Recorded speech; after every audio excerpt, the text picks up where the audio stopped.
Oke, sebelum lu semua menyaksikan konten di video ini, uh, gue akan perkenalkan dulu salah satu produk minuman yang berkhasiat, yang minuman kesehatan, yaitu produk dari Volten, yaitu berupa kopi ya. Kopi ini bukan sembarang kopi. Kopi ini berkhasiat menyembuhkan segala macam penyakit, bahkan penyakit-penyakit berat seperti stroke, bahkan jantung. Udah banyak banget testimoninya sembuh dengan kopi ini. Nah, ini salah satu bisa jadi ikhtiar ya buat kalian yang yang memiliki penyakit berat gitu. Nah, kenapa kopi ini bisa bermanfaat buat kesehatan? Soalnya kopi ini terbuat dari jahe hitam yang diproduksi di Thailand, dan jahe hitam itu terbukti bisa mengobati berbagai macam penyakit. Dan kopi ini juga sudah melakukan beberapa kali riset yang hasilnya memang bermanfaat untuk kesehatan. Nah, jangan sampai buang-buang peluang untuk buat kalian yang punya penyakit berat sekalipun, bahkan apalagi penyakit yang bisa dikatakan cukup ringan, segera pesan kopi ini ke nomor yang tertera di sini.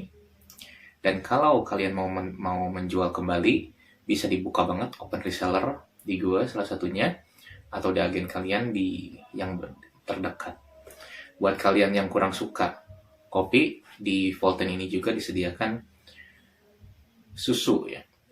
Susu ini juga enak, susunya juga harum, dan susu ini hasil dari perahan susu sapi New Zealand yang rasanya memang enak banget. Kalau dari kopi ini, hasil dari kopi hitam Brazil, dan ini kalau susu ini dari susu sapi perahan dari New Zealand. Manisnya pun bukan manis buatan kedua minuman ini. Manisnya ini menggunakan yang disebut nano sweetener, yaitu dari tebu hitam yang diolah menjadi manisan yang berkali-kali lebih manis dari gula. Jangan ragu buat nyobain dari dua minuman ini. Jangan ragu juga untuk menjaga kesehatan kita dengan minuman ini. Semuanya bisa dikonsultasiin. Buat kalian yang mau konsultasi atau mau mendapatkan kembali, silahkan bisa menghubungi nomor yang sudah tertera di layar kaca, dan gue pastiin kalian gak akan nyesal bisa memilikinya, bahkan mendapat keuntungan juga dari jualannya, apalagi dari susu ini yang luar biasa harumnya. Dari kopi ini yang sebenarnya enggak strong juga kopinya. Kalau testimoni yang paling real itu adalah ada satu teman gue dan banyak keluarga gue yang udah mencobanya. Mereka punya penyakit berat, bahkan penyakitnya jantung, dan ada yang penyakitnya katakanlah udah semacam komplikasi gitu ya.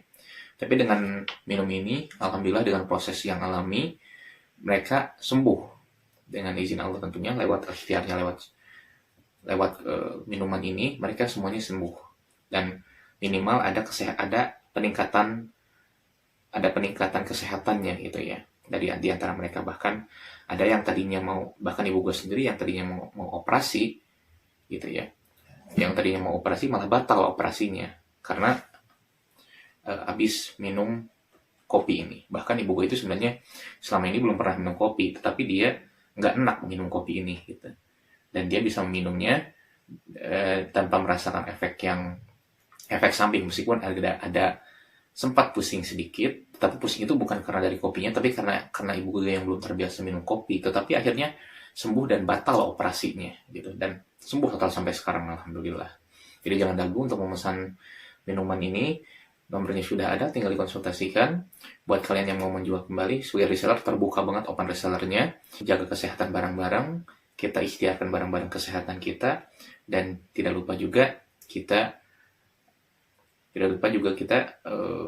berdoa agar kita selalu diberi kesehatan. Oke, selamat menyaksikan. Ya, oke. Balik lagi di video kali ini. Ya, ini paling suatu permasalahan yang masih hot ya, paling hot di saat ini. Yaitu tentang penolakan, sebenarnya beberapa pihak sih ya. Beberapa pihak yang menolak gitu tentang kedatangan timnas Israel di Piala Dunia U20 ini di Indonesia. Ya, sebenarnya Sebenarnya ini entah ini suatu dilema atau memang ini tidak patut kita campur adukan ya. Jadi gini, beberapa pihak misalkan mengacu kepada sikap Bung Karno dulu. Jadi dulu timnas Indonesia itu melewatkan SEA Games kalau nggak salah, melewatkan SEA Games karena tidak ingin bertanding melawan Israel. Jadi pada waktu itu kalah WO. Nah, karena ada memori itu, sekarang ketika ketika kedatangan timnas sepak bola Israel U20, maka memiliki sikap yang sama juga lah dengan eh, dengan Bung Karno pada waktu itu, bahwa sekarang pun menolak dengan kedatangan timnas sepak bola Israel. Yang padahal menurut gue sih ya, ini dua hal yang dipisahkan antara sepak bola dengan politik. Meskipun ya memang dari satu sisi ya kita lihat Rusia ya, Rusia itu sampai sekarang karena dinilai kejahatan perang tidak bisa beraktivitas olahraga dimanapun sampai saat ini. Namun kita jangan ke situ dulu karena itu kan merupakan sikap dari badan otoritas tertinggi olahraga katakanlah gitu yang menolak Rusia. Sementara Israel tidak ditolak. Ya, dengan negara mana yang ditolak, negara mana yang diterima, ya kasarnya itu adalah hak mereka gitu ya. Bukanlah hak kita meskipun kita bersikap sebagai suatu negara, ya kita pun harus konsisten dengan konstitusi kan gitu. Namun sebenarnya gini, gue melihat sisi lainnya dari hal ini adalah momentum di mana Indonesia dipercaya menggelar sebuah event besar. Itu kan Piala Dunia U20 ini event besar juga gitu ya. Dan dalam upaya Indonesia menjadi tuan rumah Piala Dunia U20 2034 gitu. Dimulailah dari sini. Ini titik awal kepercayaan internasional ke Indonesia untuk menggelar event besar. Sebenarnya ya kita harus melihat dari sisi itu dulu. Masalah misalkan kemanusiaan dan sebagainya bukan kita kesampingkan. Kita anggap penting itu, namun di sini secara politik sebetulnya ini menjadi daya tawar lebih bagi Indonesia yang nanti ke depannya akan lebih mudah juga buat kita menyuarakan aspirasi kita terhadap kemanusiaan itu sendiri. Buat gue sebenarnya apa ya? Ini sebuah dinamika yang sebenarnya gue jelasin dari video sebelumnya mengenai Piala Dunia 2022 Qatar ya, bahwa ketika menjelang suatu event pasti ada suatu dinamika dan permasalahan. Tinggal tinggal permasalahan itu bisa diselesaikan atau enggak. Misalkan di Brazil, isu ketimpangan sosial. Di Qatar, isu pelanggaran HAM dan bahkan kebebasan berekspresi karena ada kaum LGBT yang dilarang di sana, gitu kan. Nah, ini sebenarnya nggak jauh persis dari situ. Tinggal kita mau menyelesaikannya, bisa menyelesaikan atau tidak, gitu. Dan menurut gue sih bagaimana mungkin hal seperti ini meskipun ini bukan hal yang mudah, bagaimana mungkin hal ini tidak diselesaikan gitu ya. Bagaimana mungkin hal ini tidak diselesaikan sementara di sini dukungan pemerintah pun ada gitu. Jadi ya gue setuju dengan pendapat dari DPI pada beberapa waktu lalu bahwa ini bukan lagi seorang Pak Erick Thohir yang harus melobi, tapi ini sudah harus pemerintah RI 1 yang harus terjun langsung membicarakan bahwa oke, kita sebuah negara menerima menerima kedatangan Israel di kompetisi Piala Dunia U20. Sebagai catatan, gue berpendapat bahwa ketika kita menerima Israel ke Indonesia saat ini, bukan berarti kita berkhianat kepada Palestina, itu adalah dua hal yang berbeda. Bahkan kedubes Palestina Zuhairi Al-Sun itu menyatakan sikapnya bahwa ya ini bagaimana Indonesia, kita percaya komitmen Indonesia terhadap Palestina dan ini adalah soal sepak bola, bukan soal politik gitu. Karena beliau tahu bagaimana kiprah Indonesia terhadap Palestina dan beliau menganggap Pak Dubes Palestina ini adalah ya ini adalah hal lain yang harus ada kepentingan lain bagi negara Indonesia itu sendiri gitu. Hanya yang gue terheran-heran di sini adalah ini kenapa protesnya saat ini sementara Israel Timnas Israel sudah lolos Juni tahun lalu, gitu. Ini kenapa? Eh, Baru katakanlah dalam tanda kutip baru protesnya saat ini, kasarnya gitu. Bukan dari waktu itu. Dan ketika kita sudah ditunjuk menjadi tuan rumah Piala Dunia U20, ya katakanlah kita konsekuen menerima semua peserta tanpa membedakan apapun men- untuk berkompetisi di Piala Dunia U20 itu sendiri gitu. Tapi kenapa justru malah sekarang yang malah mendekat-dekat dan sekarang malah terancam di-ban oleh FIFA dan digantikan oleh negara lain? Ini menurut gue jadi lebih memalukan. Yang akhirnya malah yang merugi bukan hanya PSSI, tetapi seluruh Indonesia akan merugi. Meruginya apa? Timnas kita yang sedang menanjak, yang berkembang, malah terhambat lagi gara-gara di-ban FIFA dan dilarang mengikuti kompetisi FIFA. Ini kita ini sudah susah payah lolos ke Piala Asia loh. Tapi sekarang dirusak lagi oleh sebagian ormas, oleh sebagian golongan yang menolak, dan nolaknya juga terlambat gitu loh. Katakanlah kayak gitu.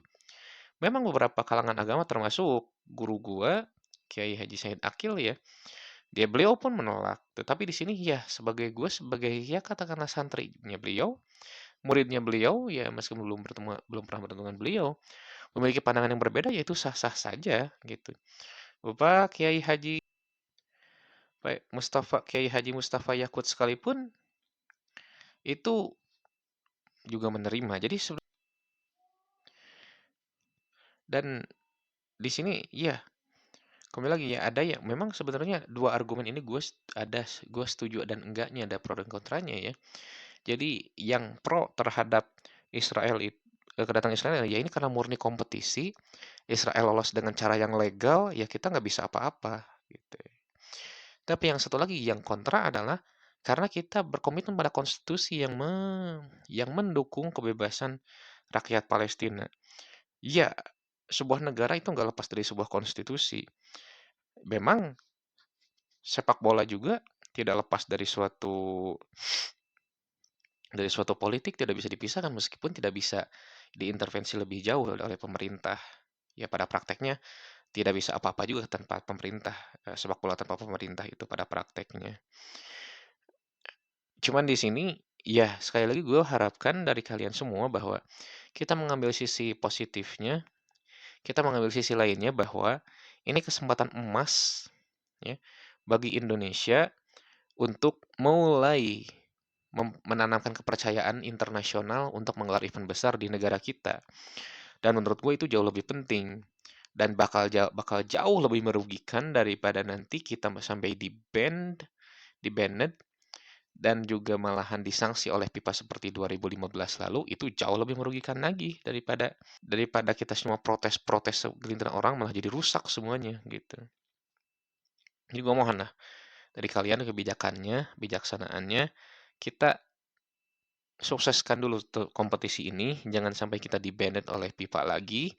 Kita sudah merasakan, oh ada misalkan ya sikap idealis, oh gak apa-apa karena kita dengan bla bla bla bla bla bla. Ini sebuah negara, oke? Ini sebuah negara bukan bukan tata cara kelolaan organisasi kecil. Ini adalah sebuah negara di mana martabat sebuah negara itu dipertaruhkan. Apabila kita menerima timnas Israel sekalipun bukan berarti kita berkhianat kepada Palestina. Kalau itu dianggap sebagai pengkhianat, bagaimana dengan negara-negara muslim lain yang membuka hubungan diplomatik dengan Israel? Apakah mereka dianggap berkhianat? Enggak juga. Ini timnasnya, timnasnya doang gitu kan. Dan kita nggak punya hubungan diplomatik dengan Israel gitu kan. Dan konyol juga kalau menyalahkan nggak ada menolak Israel karena hubungan diplomatik itu lebih konyol lagi gue bilang. Beberapa negara itu nggak punya hubungan diplomatik dengan Indonesia tapi diterima-terima aja gitu. Jadi ya ini sangat-sangat konyol lah. Sangat-sangat konyol lah. Apalagi yang gua nggak nyangka itu seperti tokoh-tokoh seperti Pak Ganjar dan Pak Iwayan Koster juga protes meskipun ada sisi lainnya ternyata dari protes Pak Iwayan Koster itu bahwa jadi permasalahan Palestina itu bukanlah sebuah masalah soal keagamaan, tapi ini sudah kemanusiaan dan gue sebagai anak politik itu sudah lama berpikir demikian. Meskipun pada awal-awalnya gue juga nyangkut pautin sama agama melulu, cuman gue dapat pencerahan, ya ternyata memang selain dari, ya katakanlah selain dari agama, ya karena, tapi ini juga masalah di dasarnya adalah hal politik gitu kan, seperti itu. Dan gak usah raguin gue sebagai bagaimana komitmen gue terhadap Palestina. Gue cinta banget sama Palestina. Gue cinta secinta-cintanya sama Palestina. Bahkan kalau mudah-mudahan gak jadi ria, gue ini setiap kunut gue itu, setiap gue mengimami, setiap gue berkunut, ya, entah itu di sholat subuh, entah itu di saat taraweh, doa gue buat khusus untuk Palestina itu nggak ketinggalan sama sekali, gitu. Jadi artinya cuman gue ini melihat untuk martabat negara itu juga harus dipentingkan. Gak bisa idealis seterusnya. Dan kalau kita mau jujur-jujuran, kalau mau Yahudi-Yahudian katakanlah gitu, ya barang-barang kita ini terlepas dari buatan siapa. Gitu. Come on. Jadi come on lah. Janganlah merusak berbagai hal hanya karena dengan ya sebuah apa ya, sebuah kepentingannya ego yang gak penting kalau menurut gue. Oke, kalau untuk pembebasan Palestina kita penting, tapi ini ada jalur lainnya lagi. Tapi tolong ini sepak bola ini, ya, kesempatan emas ini jangan sampai dilepaskan dari Indonesia. Jangan sampai, dan kalau ini terjadi di Bennett lagi, entah kapan lagi kita bisa melakukan hal yang seperti ini dan semacam ini. Oke? Jadi gue berkomitmen dengan beberapa pandit lainnya bahwa, atau mungkin ya mayoritas pandit di Jebret Media khususnya, bahwa ini adalah permasalahan yang berbeda antara sepak bola dan politik. Oke? Sepak bola harus tetap dijalankan. Ini adalah kesempatan besar bagi Indonesia untuk menjadi tuan rumah di sebuah event, untuk nanti sebagai batu loncatan meraih menjadi tuan rumah event yang lebih besar. Dan ini berbeda dengan kondisi politik. Dengan kondisi politik, secara politik, bahkan secara dalam hati kita semua, Palestina itu selalu berada di hati kita. Tetapi untuk sepak bola, come on. Ini kepentingan negara kita juga, dukung dulu pemerintah kita, dukung dulu negara kita untuk mensukseskan event ini. Untuk mensukseskan event ini sebaik-baiknya. Oke, segitu dulu dari gue. Iya, semoga tercerahkan. Thanks for watching.